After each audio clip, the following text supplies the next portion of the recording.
That's my little spot, then I said.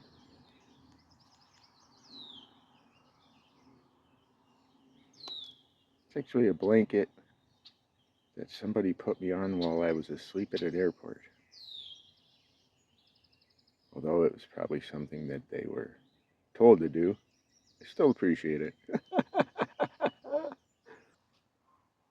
Praise the motherfucking sun.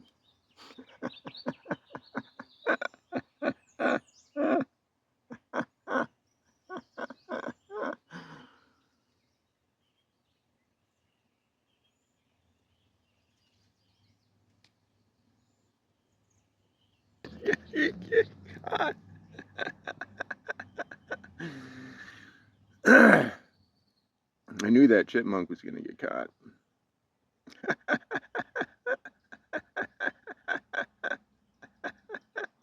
It's like he's too big to go in and out of there, buddy.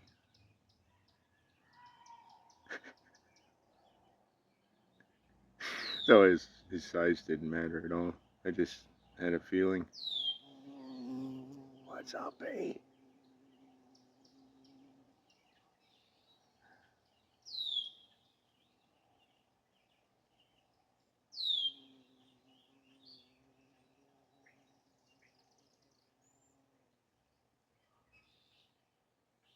So many people never stop.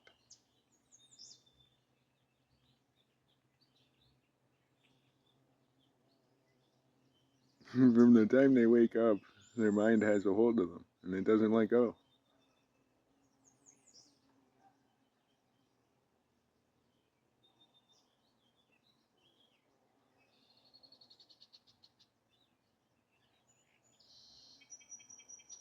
I think out of all different, I mean, there's countless, countless fucking methods. But I would say the most universal one would be meditation or breath work. Because if you're not breathing, you're not alive. Everybody breathes.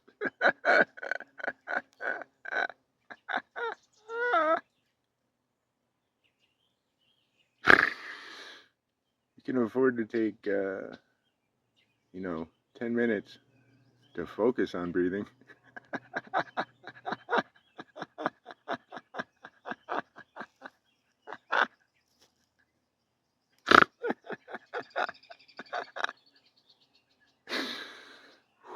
For the benefit of yourself and everyone else, really. Truly.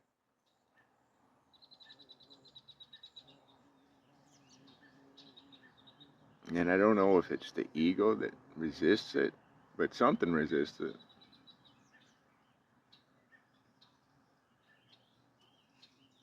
Ram Dass talked about doing a breathing technique where all he did was follow his breath. He talked about how there's a muscle in your abdomen that rises and falls as you breathe. And what he would do is he would just follow that. He said he would have tons of dialogue come into his head. Like, I have a PhD for this.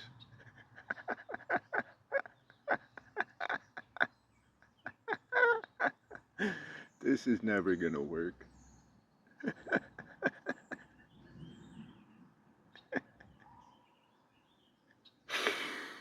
Then he said that, you'd have a really good experience. And he would go to his teacher and say, I felt so much love. This is always what I wanted. I finally made it. His teacher would say, that's great. That's wonderful. Now go back to following your breath.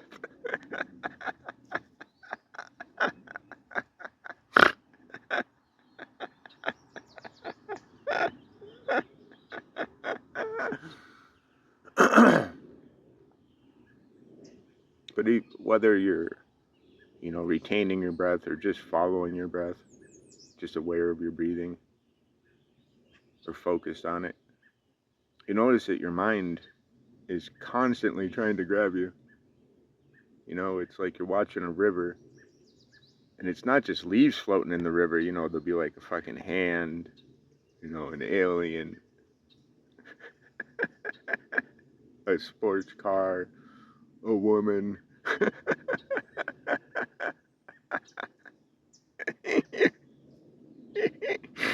your grocery list, your boss, your kids, your asshole brother.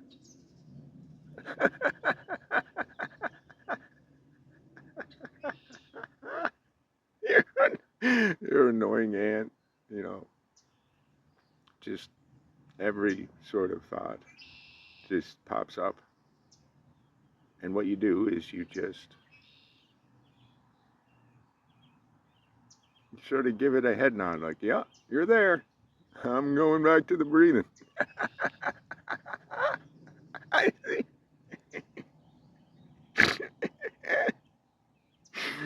I see you. I gotta get back to breathing now.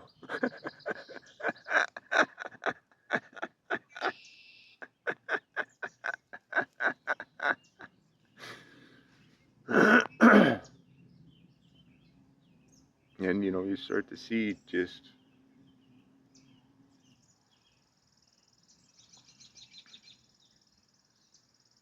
how much control your mind has over you.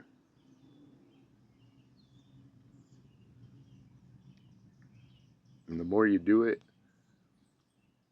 the quieter you become, like inwardly.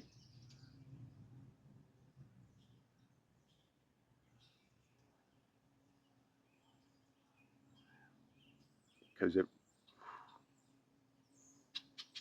it's not wrong to say that meditation is a preparation for death.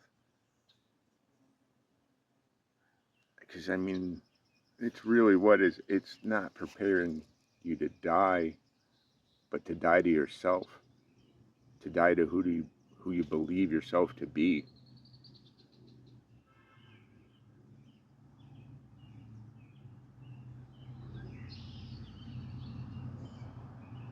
To kill the one that suffers.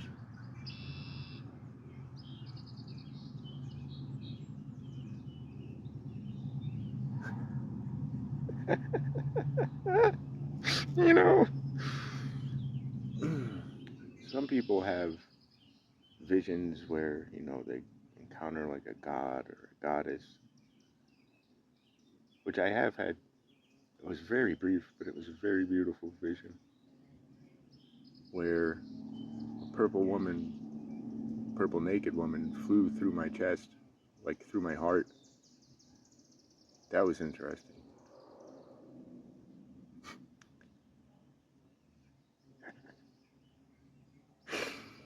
But another vision I had, I can only describe as foreshadowing. I want to say I was in a chamber, maybe. It was dark. It felt like I was in a chamber or a temple, perhaps, but underground, maybe. And I was dressed in a robe. And there was a man in front of me dressed in a robe. And I plunged a dagger into his chest. And as I did it, I realized that that person was also me. And it didn't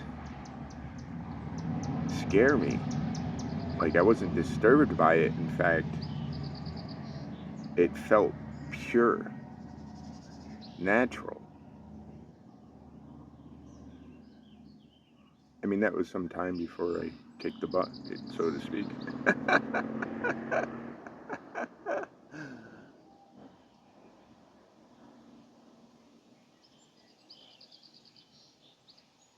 To see the world without any filters, it's gorgeous.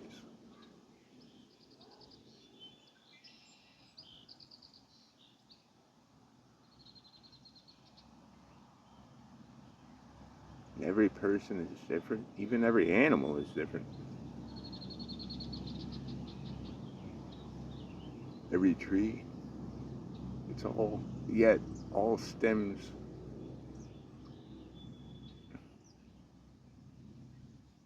from the same not thing.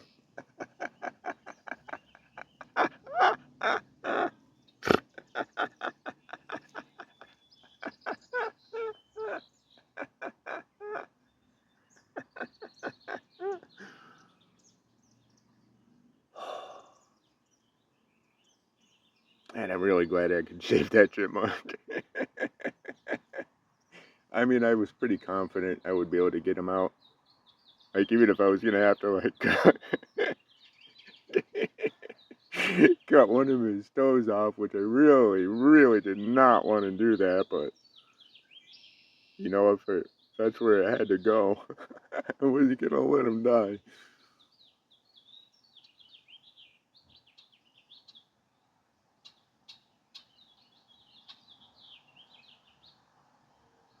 The bird, it was the same thing. It just got caught between the two pieces of metal meeting up, which I could take, I don't know what, maybe, no.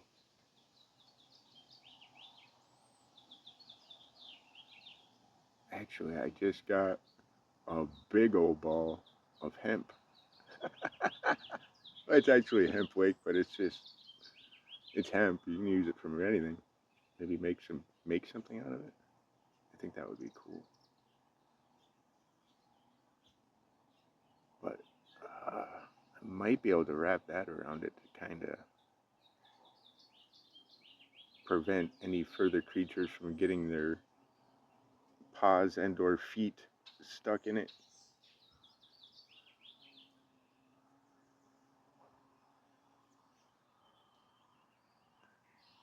I read the sound of bees is really good for you, which makes sense because so are birds. I don't think we really realize it, but the sound of birds has a calming effect because they don't sing if there's danger.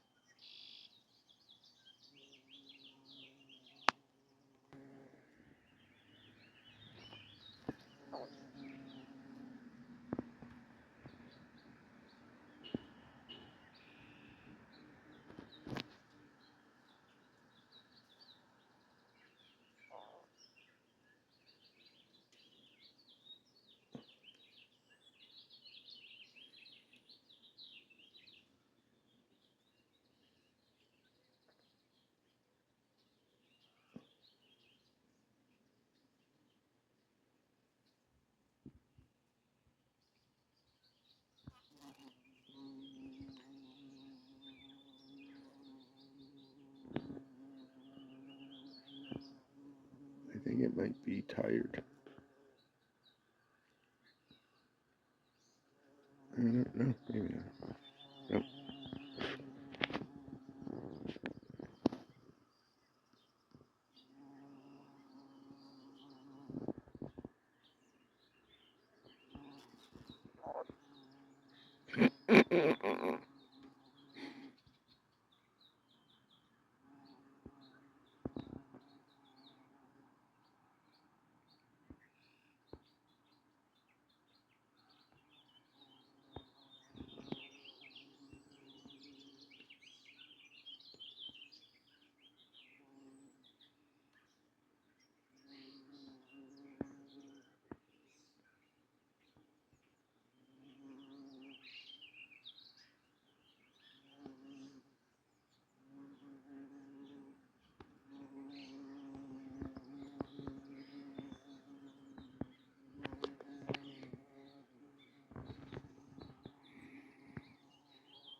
I think it's just hitting the same ones up again.